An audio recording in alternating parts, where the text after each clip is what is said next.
আসসালামু আলাইকুম guys, welcome to our another video.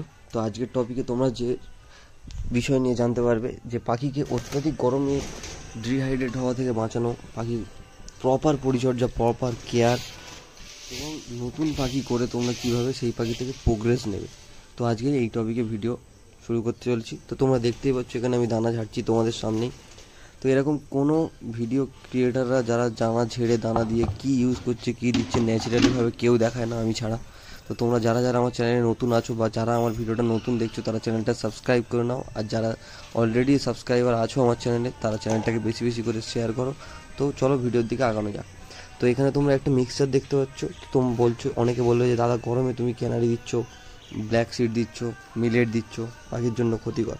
তো হ্যাঁ, এটা গরমে দেওয়া যাবে না, বাট সেরকম কোয়ান্টিটির নয় যেটা আমরা শীতকালে ইউজ করতাম। অনেক কোয়ান্টিটিতে নয়, অল্প পরিমাণে দিতে হবে। যেসব পাখিগুলো তোমার ঘরে কোয়ালিটি পাখি আছে, হাই মিউটেশন পাখি আছে, সেই সব পাখিতে নর্মাল দানাতে, নর্মাল ফুড, নর্মাল ভেজিটেবলসে তাদের প্রোটিন সোর্স প্রপারভাবে হয় না, যার কারণে তাদেরকে কিছু এক্সট্রা খাবার দেওয়া উচিত। তার গ্লো, তার বডি মেনটেন, তার গ্লেজ, এগুলোকে ধরে রাখার জন্য তাদেরকে কিছু হাই প্রোটিন খাবার দেওয়া অবশ্যই দরকার, সেটা গরম হোক বা শীতকাল হোক। তো তোমরা পরিমাণটাকে কমিয়ে দিতে পারো, যেখানে তুমি 20টা দিচ্ছিলে সেখানে 10টা দিতে পারো। তো এই যাবতীয় যে পাখিগুলো তোমার ঘরে, আমার ঘরে তোমরা দেখছো, এগুলো তো, এটা তো জাভা, তোমরা সবাই কম বেশি জানো। তো উপরে যে হল্যান্ড আর জেপির পেয়ারটা দেখালাম, এটা খুবই একটা রেয়ার মিউটেশন। কারণ বলছি, এদের মধ্যে হল্যান্ড এবং জেপির ক্রস আছে এরা, এবং এদের যে বাচ্চাটা হয় একটা হিউজ সাইজের বাচ্চা, এবং এদের একটা প্রোডাকশন আছে, সেটাও আমি তোমাদের দেখাবো। তো এখানে যে জেপিটা দেখতে পাচ্ছ, এটা ডবল ফ্লাওয়ারের একটা স্প্যাঙ্গেলের ওপরে জেপি আছে, যেটা রেনবো স্প্লিট আছে। তো এর যে ফিমেলটা আছে, এটা হচ্ছে হল্যান্ডের ফিমেল। তো এখানে যে বেবিটা তোমরা দেখতে পাচ্ছ, এটা হল্যান্ড জেপি বেবি এসছে। তো ফিমেলটার কালার, গেট আপ, ফিমেলটা দেখলেই তোমরা বুঝতে পারছো যে ফিমেলটা কী সাইজের। ভিডিওতে কোনো জিনিস তো বড় দেওয়া যায় না, তোমরা যদি আমার ফার্ম কোনো দিন কেউ ভিজিট করো তো বুঝতে পারবে যে কী সাইজের পাখি আছে এটা। তো এর যে বেবিটা এসছে, প্রথম বেবি, এটা আমার কোনো আফসোস নেই, এটা ফার্স্ট ব্রিড করেছে। আমি একটা এক্সপেরিমেন্ট করে দেখছিলাম, তো ফার্স্ট ব্রিডে একটাই বেবি হয়েছে, আমি খুবই খুশি, আমার কাছে এনাফ। তো আশা করছি এর থেকে নেক্সট ব্রিডে আমি আরও ভালো বেবি পাবো।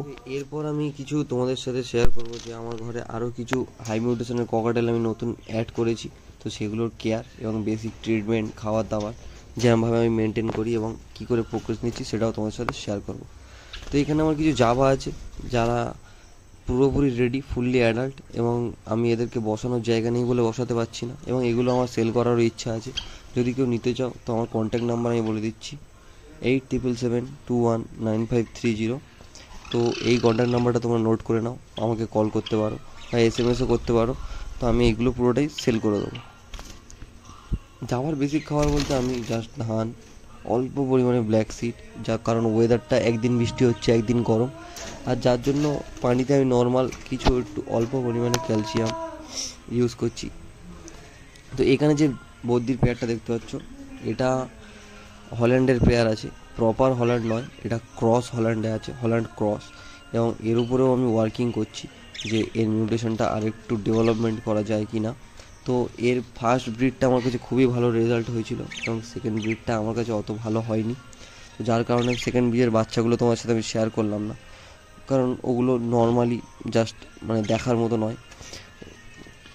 তো সেই কারণে এদেরকে রিসেন্টলি আবার ভাঁড় দিয়েছি, এবং এটা দেখতেই পাচ্ছ পাখিটা কতটা অ্যাগ্রেসিভ। ভাঁড় দিতে না দিতেই একদম পাখির মুভমেন্ট, পাখির গেট আপ, পাখির এভরিথিং চেঞ্জ হয়ে গিয়েছে, পাখির মুভমেন্ট।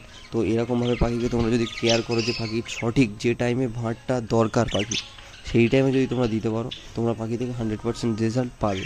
এবং সেই সময়টা কখন তোমরা জানবে যে এইটা প্রপার সময়, তো আমার চ্যানেলের ভিডিও তোমরা দেখতে থাকো, তোমাদেরকে আমি সব কিছুই আপডেট দিই, এবং তোমরা সব কিছুই জেনে যাবে যে কোন টাইমে কোন পাখির ভাঁড় দেবো, কোন পাখি কোন টাইমে ব্রিড নেব, এভরিথিং আমি তোমাদের সাথে শেয়ার করব।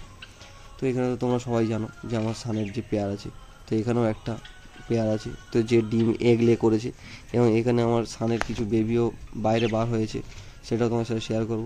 তো এখানে আমার আবার সেই হোয়াইট ফেস চারকোলের সাথে যে আমার অ্যালবিনোর যে পেয়ারটা ছিল, এটা আবার এগ লে করেছে, এবং দেখা যাক এটার কীরকম প্রোগ্রেস আছে। তো সবাই দেখে মাশাআল্লাহ বলো যে পাখিটার হেলথ গ্রোথ কেমন। তো এরপরে আমি চলে আসছি কিছু হাই মিউটেশন ককটেল আমি কালেক্ট করেছি, যেগুলো আমি তোমাদের সাথে শেয়ার করছি।